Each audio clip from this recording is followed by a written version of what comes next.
Então, eu estava fazendo o vídeo aqui e a minha conexão oscilou, não sei porquê, mas eu vou refazer o vídeo quantas vezes precisarem. Quando a Escritura fala de resgate, mesmo no Antigo Testamento, com Deus resgatando os israelitas do Egito, o resgate é um resgate real. Embora eles não nasceram de novo, né? Eles não nasceram de novo, porque a Escritura ela não mostra, né, isso. Lá em Deuteronômio 29:4 você pode ver que eles ainda não tinham nascido de novo. Então você tem um povo resgatado do Egito. Mas que resgate é esse, né?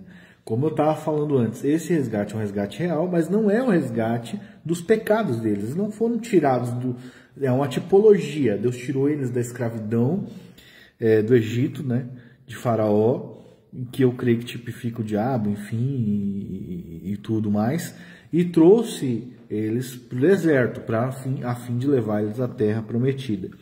Isso para demonstrar que a lei não pode levar o homem até a terra prometida. Ela não pode fazer isso, né? Quem está debaixo da lei não pode, né? Quem está debaixo da lei não pode chegar até a terra prometida, né? Só os da fé que são herdeiros de Abraão, então eles herdam as promessas de Deus.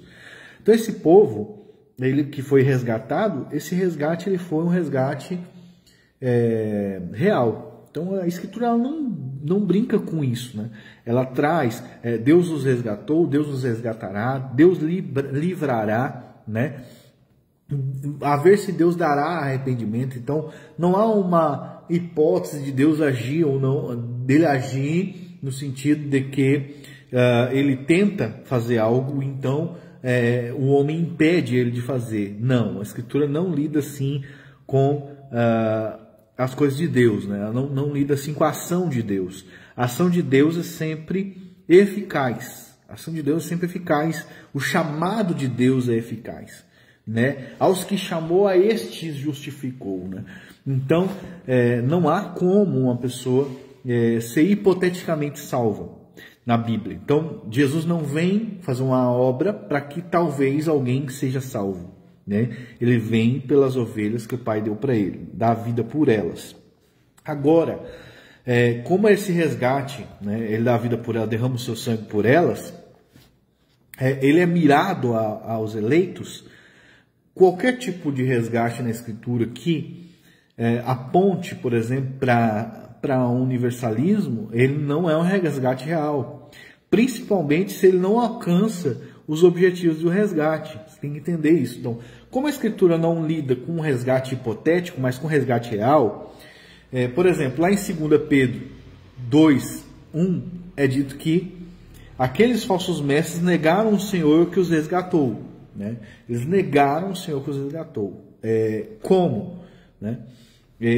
Aí ele diz que Deus resgatou eles, mas não diz que foi com o sangue de Cristo, né? Como eles foram resgatados? Através do conhecimento, eles saíram da corrupção que há no mundo. Ele usa o exemplo dessas pessoas que saíram do Egito, que foram resgatadas, ou seja, essas pessoas foram tiradas de um lugar e levadas até outro, né? Elas foram tiradas do Egito e levadas então até ali o deserto.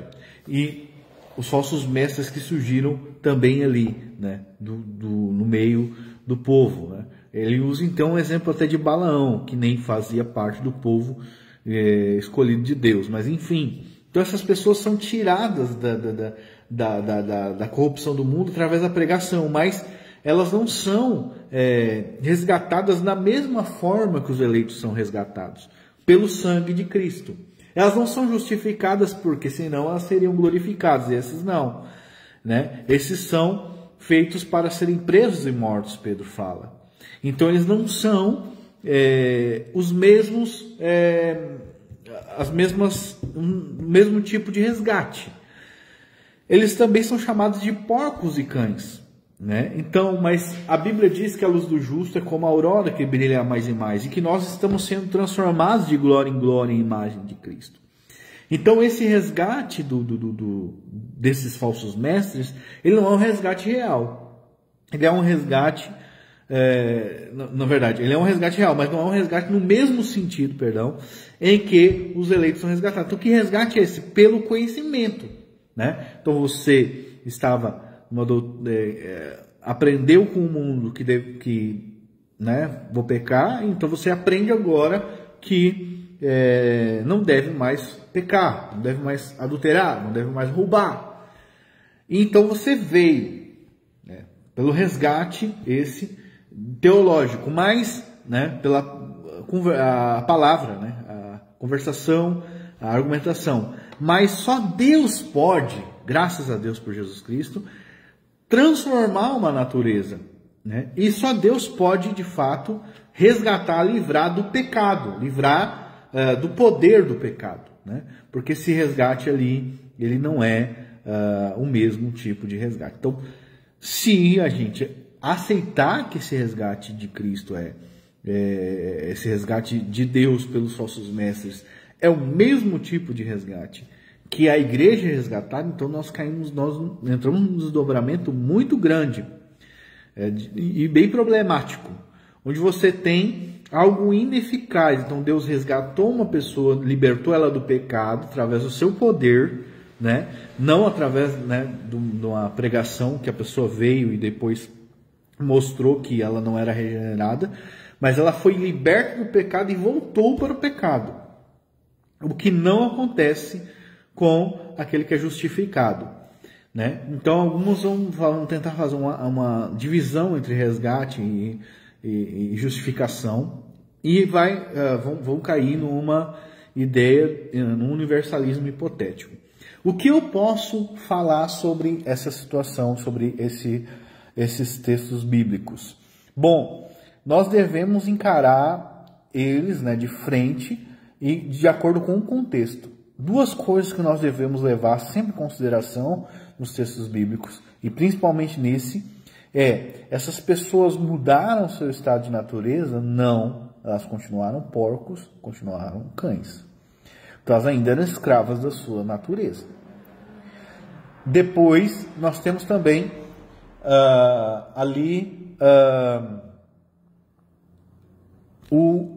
a forma, né, que eles foram resgatados, que eu já disse, que é pelo conhecimento da verdade. Então você tem essa distinção.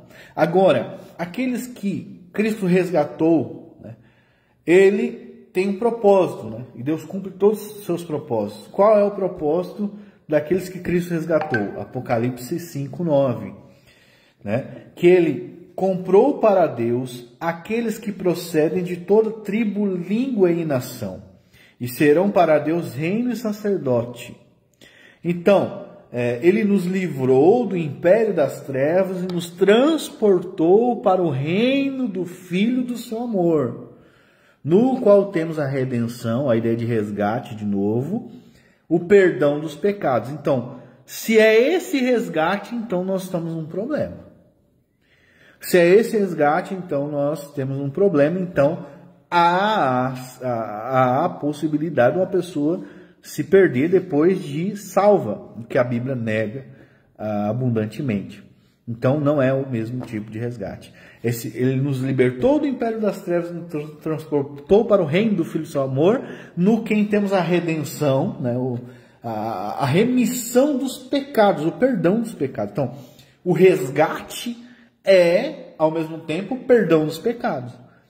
Se esses falsos mestres são perdoados, eles são justificados. Logo, se a remissão, né, a redenção e o resgate, ele é ligado, obviamente, ao perdão, então eles são justificados. Eles não deveriam, então, se perder, porque a Escritura diz que aqueles que são justificados são glorificados.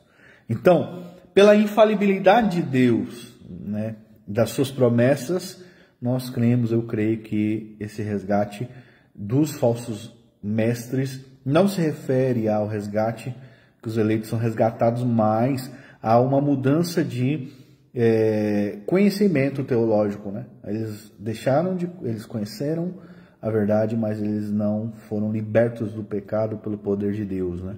Eles conheceram no sentido intelectual, mas nunca vieram a ter uma transformação, ser regenerados e libertos de fato pelo poder do sangue de Cristo, do pecado, pelo poder do perdão dos pecados. Então eu creio nisso, né? Eu não creio que é possível alguém que foi liberto de fato por Jesus, né, ele voltar a ser o que era, né?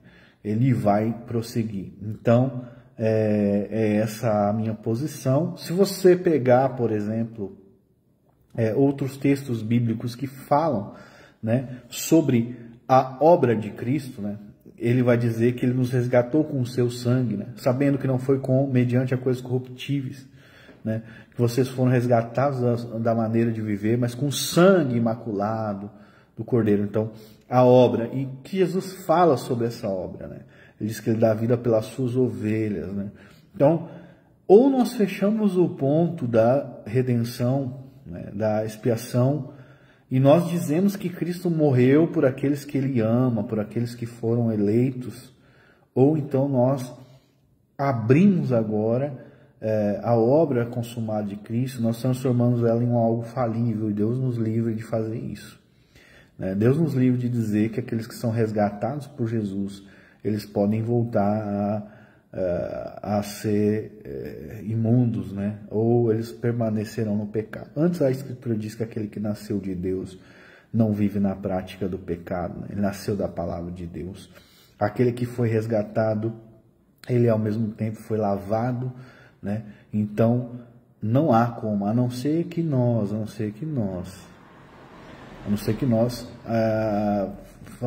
façamos a besteira de dizer, né, que esse resgate pode ser desfeito. Isso aí é uma... Agora o ponto é, onde a convicção das pessoas está? Onde ela está? Né? Onde as pessoas colocam a sua fé? Porque, veja bem, se a obra de Cristo ela é eficaz, né, nós vamos colocar nossa fé numa obra eficaz. Agora, se ela é hipotética e depende de nós, então nós estamos colocando fé em nós, né? Então, por exemplo, se o resgate da obra de Cristo depende de mim, né, é um resgate hipotético ou geral onde eu devo fazer com que ele funcione, então eu estou colocando a fé em mim e não no que Jesus fez, né? Esse é o problema todo da teologia arminiana, é um problemão, né? Porque não importa o tamanho da sua fé, se você tem fé na coisa errada. Então, se você crê, eu não chamaria nem de fé, né? Mas se você pensa dessa maneira, né, você está fazendo um esforço terrível, um esforço tremendo para que essa obra de Jesus ela venha funcionar na sua vida. Mas isso não deve ser dessa forma.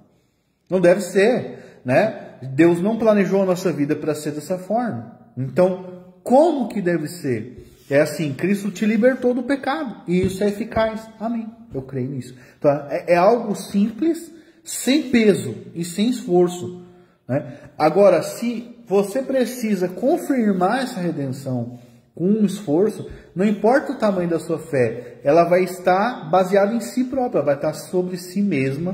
E então você está fadado a cair. Esse é o problema do arminianismo.